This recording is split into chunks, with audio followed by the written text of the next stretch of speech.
ଜୟ ଜଗନ୍ନାଥ ଦର୍ଶକ ବନ୍ଧୁ। ସାବିତ୍ରୀ ଅମାବାସ୍ୟାରେ ତିନୋଟି ରାଶିର ଭାଗ୍ୟ ବଦଳିବାକୁ ଯାଉଛି।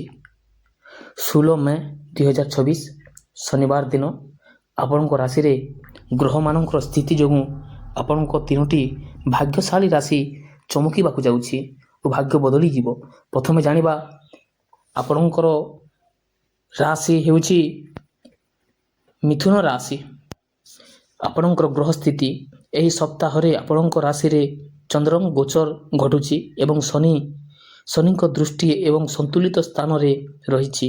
ଗ୍ରହମାନଙ୍କର ଏହି ସ୍ଥିତି ଦର୍ଶାଉଛି ଯେ ଆପଣଙ୍କ ମନରେ କିଛି ଦ୍ୱନ୍ଦ୍ୱ ଚାଲିଛି, କିନ୍ତୁ ଆପଣ ନିଜକୁ ସମ୍ଭାଳିବାକୁ ଚେଷ୍ଟା କରୁଛନ୍ତି।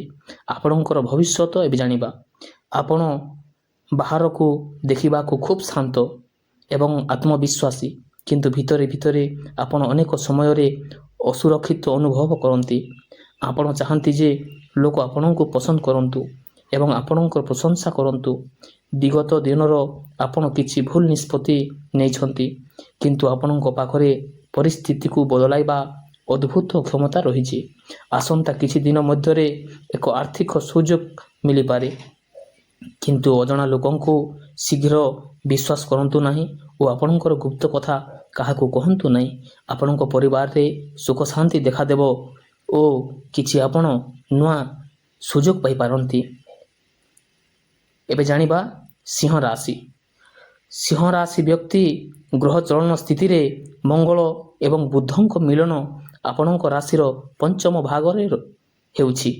ଏହା ଆପଣଙ୍କ ଭିତରେ ଊର୍ଜା ଏବଂ ନୂଆ ବିଚାର ସୃଷ୍ଟି କରୁଛି, କିନ୍ତୁ ରାହୁଙ୍କ ପ୍ରଭାବ ଯୋଗୁଁ କାମରେ ସାମାନ୍ୟ ବିଳମ୍ବ ଦେଖାଦେଇପାରେ। ଆପଣଙ୍କର ଭବିଷ୍ୟତ ଜାଣିବା। ଆପଣ ଜଣେ ସ୍ୱାଧୀନ ଚେତା ବ୍ୟକ୍ତି ଏବଂ ବିନା କୌଣସି ପ୍ରମାଣରେ ଅନ୍ୟମାନଙ୍କ କଥାକୁ ସହଜରେ ଗ୍ରହଣ କରନ୍ତି ନାହିଁ। ଆପଣଙ୍କ ଜୀବନରେ ଏମିତି କିଛି ସମୟ ଆସେ ଯେତେବେଳେ ଆପଣଙ୍କ ଲୋକଙ୍କ ସହ ମିଳିବାକୁ ଭଲ ପାଆନ୍ତି, କିନ୍ତୁ ଆଉ କିଛି ସମୟରେ ଆପଣଙ୍କୁ ଏକାକୀ ରହିବାକୁ ବେଶ୍ ପସନ୍ଦ ଲାଗେ। ଆପଣ ନିଜର ସମ୍ପୂର୍ଣ୍ଣ କ୍ଷମତାର ବ୍ୟବହାର କରିପାରୁ ନାହାନ୍ତି, ଯାହା ଆପଣଙ୍କୁ ଭିତରେ ଭିତରେ ବିରକ୍ତ କରେ। ଖୁବ୍ ଶୀଘ୍ର ଆପଣଙ୍କୁ ନିଜ ପରିବାର କିମ୍ବା ବନ୍ଧୁଠାରୁ ଏକ ଭଲ ଖବର ମିଳିପାରେ। ଏହି ଆପଣ ଅମାବାସ୍ୟାରେ ଆପଣଙ୍କ ଘରକୁ କିଛି ରୂପା ବା ସୁନା ଘରକୁ ଆଣନ୍ତୁ ଓ ଆପଣଙ୍କ ପରିବାରରେ ସୁଖ ଶାନ୍ତି ଦେଖାଦେବ। ଆଉ ଦର୍ଶକ ବନ୍ଧୁ, ଆପଣ ଏହି ଦିନ ଆପଣ ଶନିଶ୍ଚର ଭଗବାନଙ୍କ ଆରାଧନା କରନ୍ତୁ।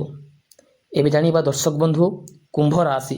କୁମ୍ଭ ରାଶିର ବ୍ୟକ୍ତି ଏହି ସାବିତ୍ରୀ ଅମାବାସ୍ୟାରେ ଆପଣଙ୍କର ଗ୍ରହ ସ୍ଥିତି ବହୁତ ଠିକ୍ ରହିଛି ଓ ଆପଣଙ୍କର ଭାଗ୍ୟ ଚମକିବାକୁ ଯାଉଛି। ଆପଣଙ୍କ ଗ୍ରହ ବୃହସ୍ପତି ଆପଣଙ୍କ ଭାଗ୍ୟ ସ୍ଥାନରେ ଉଦୟ ହେଉଛନ୍ତି। ଏହା ଆପଣଙ୍କ ଜୀବନରେ ଏକ ସକାରାତ୍ମକ ପରିବର୍ତ୍ତନ ସଂକେତ ଦେଉଛି, କିନ୍ତୁ ଶୁକ୍ରଙ୍କ ସ୍ଥିତି ଯୋଗୁଁ ସମ୍ପର୍କରେ ସାମାନ୍ୟ ଭୁଲ ବୁଝାମଣା ହେବାର ଆଶା ରହିଛି। ଆପଣଙ୍କର ଭବିଷ୍ୟତ ଜାଣିବା। ଏବେ ଆପଣ ଅନ୍ୟମାନଙ୍କ ପ୍ରତି ଖୁବ୍ ଦୟାଳୁ ଏବଂ ସାହାଯ୍ୟ କରିବାକୁ ସଦାସର୍ବଦା ପ୍ରସ୍ତୁତ ଥାଆନ୍ତି, କିନ୍ତୁ ଅନେକ ସମୟରେ ଲୋକମାନେ ଆପଣଙ୍କର ଏହି ଭଲପଣିଆ ଅପବ୍ୟବହାର କରନ୍ତି।